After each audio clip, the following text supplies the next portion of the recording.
Queridos, na sequência, vamos ver coordenadas cartesianas ortogonais. Olha só, esse tópico aqui não é novidade para vocês, tá bom? Vocês já viram o plano cartesiano no 8º ano. Só que a gente toca novamente no assunto, porque para a construção do gráfico, que eu vou te ensinar já já, a gente tem que entender bem como funciona aqui as coordenadas cartesianas, tá bom?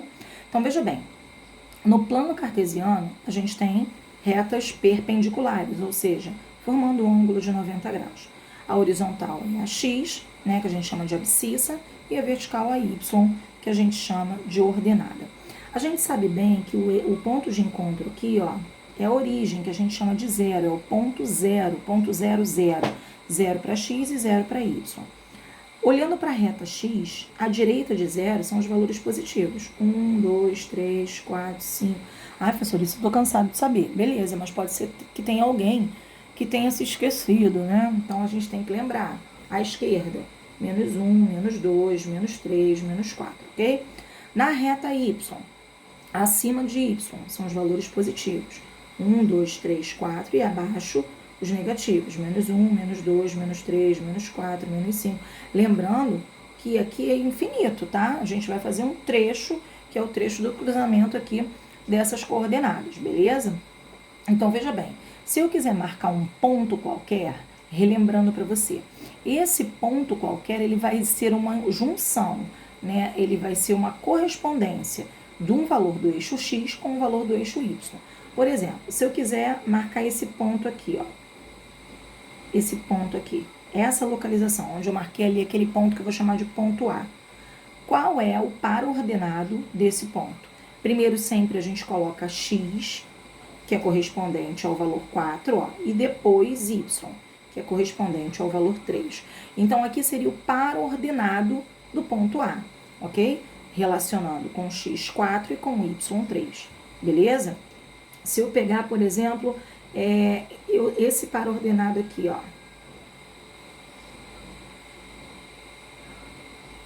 Chamar esse ponto de ponto B. Qual é esse par ordenado? Esse par ordenado ele vai ser obrigatoriamente menos 2, menos 1. Eu não posso fazer o contrário, tá bom?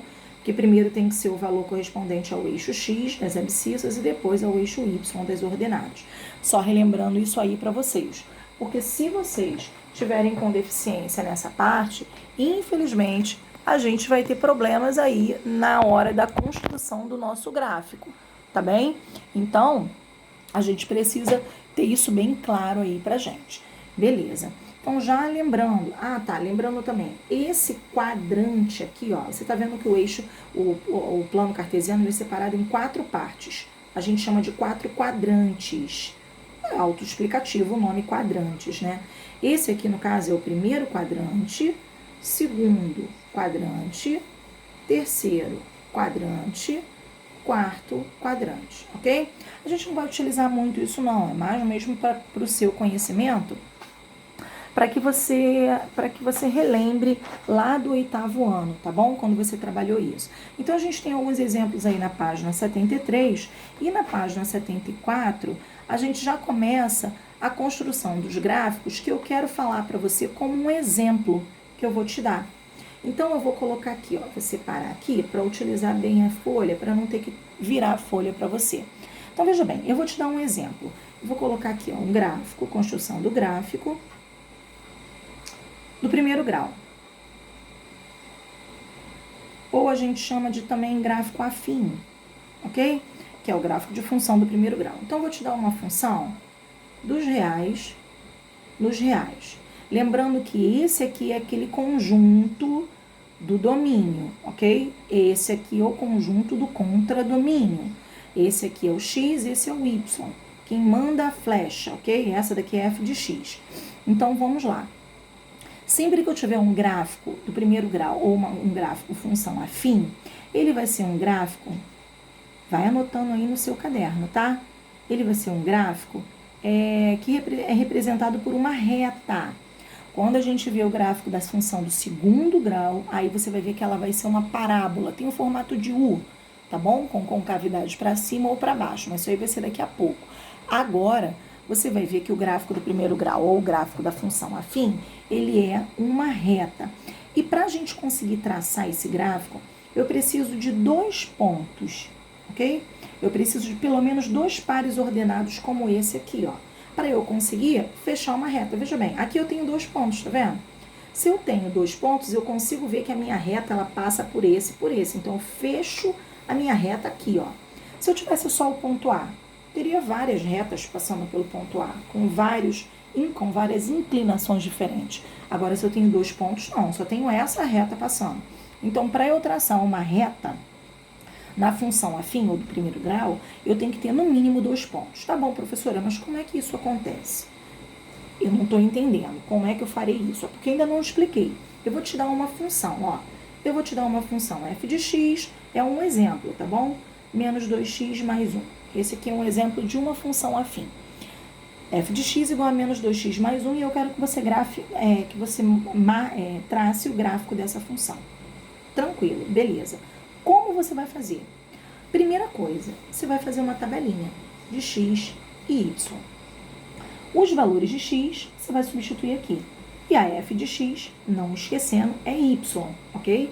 Então, aqui eu posso escrever f de x igual a menos 2x mais 1, ou eu posso escrever y igual a menos 2x mais 1. Então, conforme você for substituindo os valores de x, você vai encontrando os valores de y. Professora, tá bom, mas cadê esses valores? Veja bem, os valores de x, você que vai atribuir. Você vai atribuir alguns valores para x e, consequentemente, vai encontrar os valores da f de x, os valores de y. Eu costumo falar para você, eu sei que eu falei para você que 2 pontos, né? 2 pares ordenados. Mas eu costumo falar para você colocar 3, um negativo qualquer, vou botar menos 1, 0 e 1. Coloca 3 pontinhos para você encontrar 3 pares ordenados, que assim a tua reta vai ficar mais clara para você traçar com a régua, tá? Então, eu coloquei aqui. Eu aqui coloquei, tá bom? Você que vai colocar, você que vai atribuir valores para x. Ah, professora, mas obrigatoriamente tem que ser esses 3? Não, você pode botar o que você quiser. É claro que se você botar valores muito grandes aqui, quando você for traçar a reta, imagina se você colocar menos 20. Você vai ter que colocar no x aqui um menos 20, ó. Então, não coloca valores muito altos, tá bom? Para você não ter, provavelmente, valores muito altos aqui para y também. Mas isso vai depender da função que for dada para você. Então, veja bem. Vamos fazer os cálculos aqui, olha. Se eu tenho o primeiro x menos 1, então vai ser f de menos 1, igual a gente trabalhou. Vai ser igual a menos 2, ó.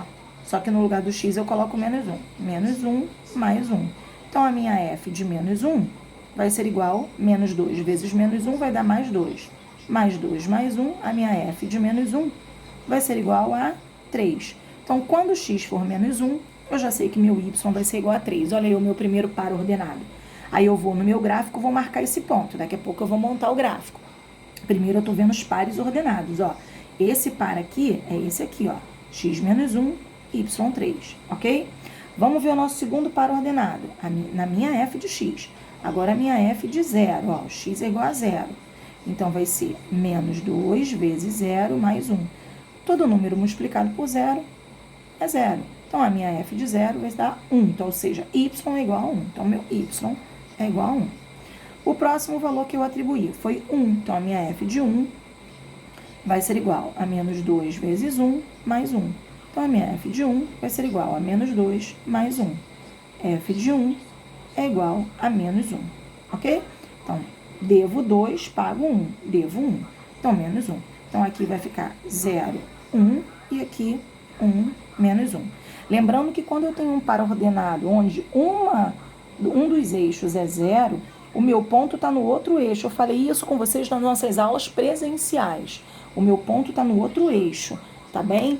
Então, eu vou marcar esses pontos agora aqui, ó. Vou fazer um gráficozinho aqui para marcar esses pontos para você. Eu estou usando aqui o transferidor porque a minha régua é muito grande e não fica legal, tá? X, Y. Olha os meus pontos. Eu vou marcar alguns aqui, ó. 1, 2, 3, 4. Menos 1, menos 2, menos 3, menos 4. Mais 1, mais 2, mais 3.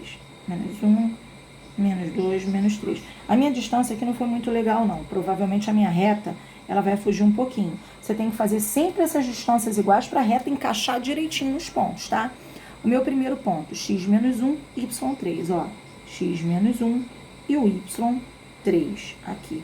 Então, ó, o meu ponto vai estar aqui, ó, para eu traçar a minha reta. Aqui, o meu segundo ponto tá em cima do y1. Opa, y1, aqui, ó. E o meu terceiro ponto, x1, y menos 1. x1 e o y menos 1, ó. x1, y menos 1. Não vou botar 1 ali não, senão vai passar em cima do gráfico. Olha meu gráfico aí, ó. Os 3 pontos formaram o meu gráfico. Ó o meu gráfico. Ok?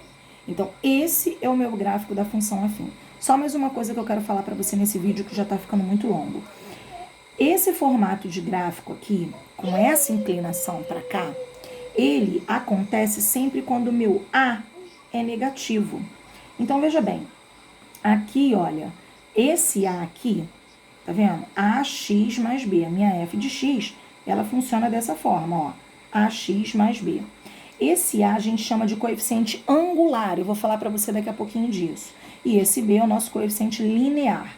Quando o nosso A é negativo, ele tem essa cara aqui, ó. Ele tem essa inclinação. Então, se o A for menor do que zero, a nossa função, ela vai ser decrescente. Isso tem um exercício que eu vou passar para você, que é só para falar se o gráfico, se a função é crescente ou decrescente. Então, se o meu coeficiente angular, que é o meu A, for negativo, a função é decrescente. Se o coeficiente angular, que é o A, for positivo, ele é crescente. Lembrando que o A sempre está do ladinho do x, tá bom? Ele podia estar invertido aqui, ó. Podia ser mais 1 menos 2x. Você tem que prestar atenção quem é o A.